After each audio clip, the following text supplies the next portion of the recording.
আসসালামু আলাইকুম বন্ধুরা, আশা করি সবাই সুস্থ আছেন। বন্ধুরা, জেরুজালেমের পবিত্র আল আকসা মসজিদ ও ডোম অব দ্য রক ঘিরে নতুন উত্তেজনা ছড়িয়ে পড়েছে। ইসরায়েলের উগ্র ডানপন্থী সরকারের ধারাবাহিক পদক্ষেপে কয়েক দশক ধরে চলমান স্থির অবস্থা বা স্ট্যাটাস কো ভেঙে আল আকসার উপর কার্যত ইসরায়েলি নিয়ন্ত্রণ প্রতিষ্ঠার আশঙ্কা প্রকাশ করেছে জর্ডান। এই পরিস্থিতিকে পুরো মুসলিম বিশ্বের জন্য বিপজ্জনক আখ্যা দিয়ে আরব লীগভুক্ত দেশগুলোর পাশাপাশি তুরস্ক, পাকিস্তান, ইন্দোনেশিয়া এবং মালয়েশিয়ার পররাষ্ট্রমন্ত্রীদের নিয়ে জরুরি বৈঠকের আহ্বান জানিয়েছে জর্ডান। গত মঙ্গলবার 4 আগস্ট ব্রিটিশ সংবাদ মাধ্যম দ্য গার্ডিয়ান এই তথ্য নিশ্চিত করেছে। আজ বুধবার অনুষ্ঠিতব্য এই বৈঠকের সভাপতিত্ব করবেন জর্ডানের পররাষ্ট্রমন্ত্রী আয়মান সাফাদি।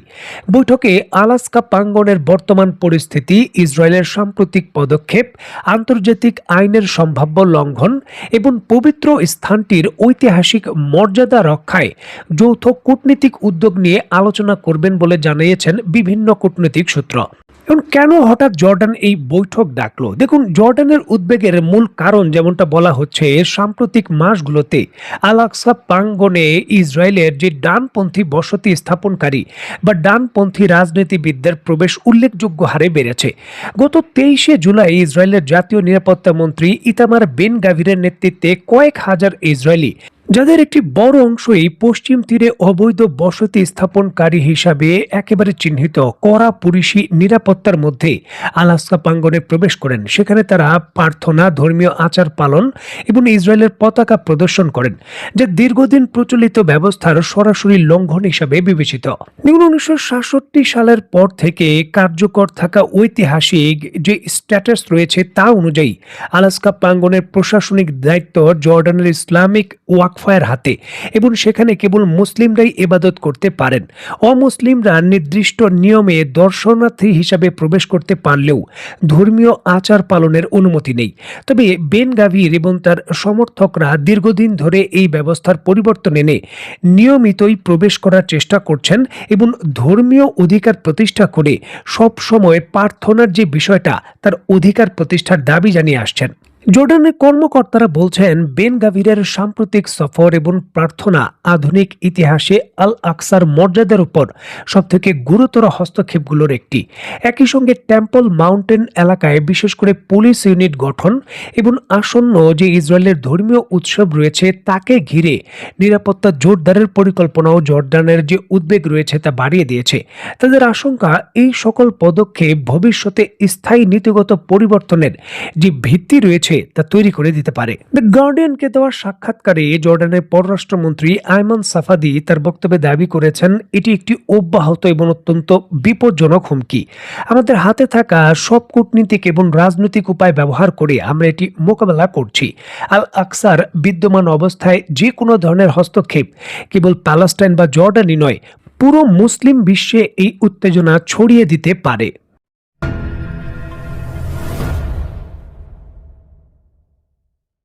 দেখুন, 1969 সালের 21 আগস্ট জেরুজালেমের পবিত্র আল আকসা মসজিদে অগ্নিসংযোগের ঘটনা ঘটেছিল। ডেনিস মাইকেল রোয়ান নামে একজন অস্ট্রেলীয় নাগরিক এই অগ্নিসংযোগের ঘটনা ঘটান, যার ফলে মসজিদের ঐতিহাসিক মিনার সহ বেশ কিছু অংশ ব্যাপক ব্যাপ্তিতে ক্ষতিগ্রস্ত হয়। দেখুন, আলাস্কা মসজিদের এই ভয়াবহ ঘটনার পর মুসলিম দেশগুলোর নেতারা উপলব্ধি করেন যে তাদের ধর্মীয় পবিত্র স্থান রক্ষা করার জন্য নিজেদের স্বার্থ সংরক্ষণের জন্য একটি ঐতিহাসিক প্ল্যাটফর্ম প্রয়োজন। এই উদ্দেশ্যে 1969 সালের 22 থেকে 25 সেপ্টেম্বর মরক্কোর রাজধানীতে 24টি দেশের মুসলিম রাষ্ট্রপ্রধানরা একত্রিত হন। ঐতিহাসিক সম্মেলন হয় এবং সম্মেলন শেষে 25 সেপ্টেম্বর 1969 সালে আনুষ্ঠানিকভাবে ওআইসি প্রতিষ্ঠা হয়, যার আজকে সদস্য সংখ্যা প্রায় 50-এর উপরে। এই সংগঠনটি যেই কারণে প্রতিষ্ঠিত হয়েছিল, এত বছর পর সৌদি আরব এবং অন্যান্য দেশগুলো তার নেতৃত্ব দাবি করলেও এদের কার্যক্রম কতটুকু স্বচ্ছ হয়েছে বা কতটুকু মুসলিম বিশ্বের স্বার্থের কাজে ব্যবহৃত হয়েছে, এই বিষয় নিয়ে কিন্তু প্রশ্ন রয়েছে। পবিত্র স্থান এবং ইসরায়েলকে কেন্দ্র করে যে অভিযোগ উঠেছে সেটিকে যদি আমরা একটু পাশ কাটিয়ে একটু পাশে রেখে এখানে জর্ডানের সরকারের ইসরায়েলকে কেন্দ্র করে তাদের যে অবস্থান এবং সক্রিয় পদক্ষেপের কথাগুলো বিবেচনা করি, তাহলে জর্ডানের ভেতর যুক্তরাষ্ট্রের বর্তমান যে ঘাঁটি রয়েছে সেটি অন্যতম ইসরায়েলের রক্ষা কবচ হিসাবেই কিন্তু দায়িত্ব পালন করছে। কারণ যেমনটা জানা যাচ্ছে যে ইসরায়েলের বিরুদ্ধে যে কোনো ইরানি হামলায় যে কোনো ধরনের যে প্রতিবন্ধকতা ইন্টারসেপ্ট করা বা পাল্টা যুক্তরাষ্ট্রের ইরানের বিরুদ্ধে যে হামলা, সেটা জর্ডানের এই ঘাঁটির ভেতর থেকেই হচ্ছে। প্রশ্ন হলো, পরোক্ষভাবে জর্ডানের অবস্থান যখন ইসরায়েলকে রক্ষা কবচ হিসাবে কাজ করছে, তখন জর্ডান সহযোগিতার ক্ষেত্রে এই ধরনের বিপুল পরিমাণের আবেদন করলে অন্যান্য দেশগুলো তার বিশ্বাসযোগ্যতা নিয়ে কি প্রশ্ন করবে না? দেখুন, জর্ডানের ভেতর বিপুল পরিমাণে ইসরায়েল তাদের নিজেদের উৎপাদিত যে বিদ্যুৎ রয়েছে এবং পরিশোধিত পানি রয়েছে তা সাপ্লাই দেয়। আন্তর্জাতিক রিপোর্ট বলছে প্যালেস্টাইনের ইস্যুকে কেন্দ্র করে মন্তব্যের জেরে বর্তমানে এই জর্ডানের ভেতর পানির সাপ্লাই অর্ধেক এবং বিদ্যুতের সাপ্লাইও কমিয়ে দিয়েছে। ইস্যুটিকে কেন্দ্র করে দুই দেশের মধ্যে চলছে কূটনীতিক টানাপোড়েন। প্রশ্ন হলো, এই কূটনীতিক টানাপোড়েন বা সাপ্লাই চেনের বন্ধ করার বিষয়কে কেন্দ্র করেই কি হঠাৎ করে জর্ডান এতটা সচেতন হয়ে গেছে?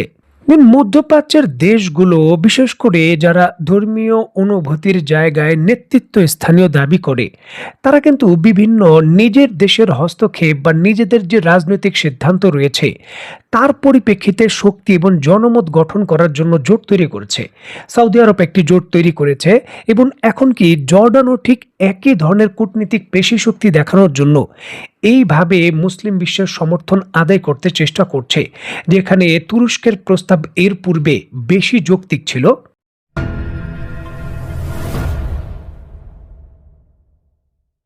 দেখুন, সামরিক অবস্থান এবং সামরিক পদক্ষেপের বিষয়গুলো এমন একটা বিষয় যা মুখে মুখে বললে বা কূটনীতিক নিন্দা করলে হয় না। সামরিক উপস্থিতি এবং সামরিকভাবেই এর নিরাপত্তা প্রদান করতে হয়। বিষয়টিকে কেন্দ্র করে তুরস্ক বারবার ওআইসির সম্মেলনে এমনটাই দাবি করেছেন। আল আকসা মসজিদের নিরাপত্তা এবং তার ঐতিহাসিক যে স্ট্যাটাস রয়েছে তা রক্ষা করার জন্য সেখানে মুসলিম বিশ্বের জোটবদ্ধ একটি সামরিক বাহিনীর উপস্থিতি দরকার, আর এই জন্য দরকার সামরিক বাহিনী গঠন। অত্যন্ত গুরুত্বপূর্ণ এই বিষয়টিকে কেন্দ্র করে 2018 সাল এবং 2021 সালের ওআইসি সম্মেলনে তুরস্কের তৎকালীন যিনি পররাষ্ট্রমন্ত্রী ছিলেন সরাসরি কিন্তু এই বিষয়ে প্রস্তাব দেন যে আমাদের একটি আন্তর্জাতিক বাহিনী গঠন করে জাতিসংঘের যেই শান্তিরক্ষী বাহিনী রয়েছে কাজ করে, ঠিক এইভাবেই কিন্তু এই যে আল আকসা মসজিদ রয়েছে তার নিরাপত্তা প্রদানের জন্য যে মিশনে সৈন্য প্রেরণ করা উচিত। এইভাবে নিরাপত্তা প্রদান করা যাবে। একক ভিত্তিতে জর্ডানের হাতে এই ধরনের পরিস্থিতি থাকলে তারা মোকাবেলা করতে পারবে না। সেই প্রস্তাবে অনেক দেশই রাজি ছিল, তবে মধ্যপ্রাচ্যের কয়েকটি দেশের সরাসরি বিরোধিতা, যুক্তরাষ্ট্রের সঙ্গে সখ্যতার কারণে সেই প্রস্তাব বাস্তবায়ন হয়নি।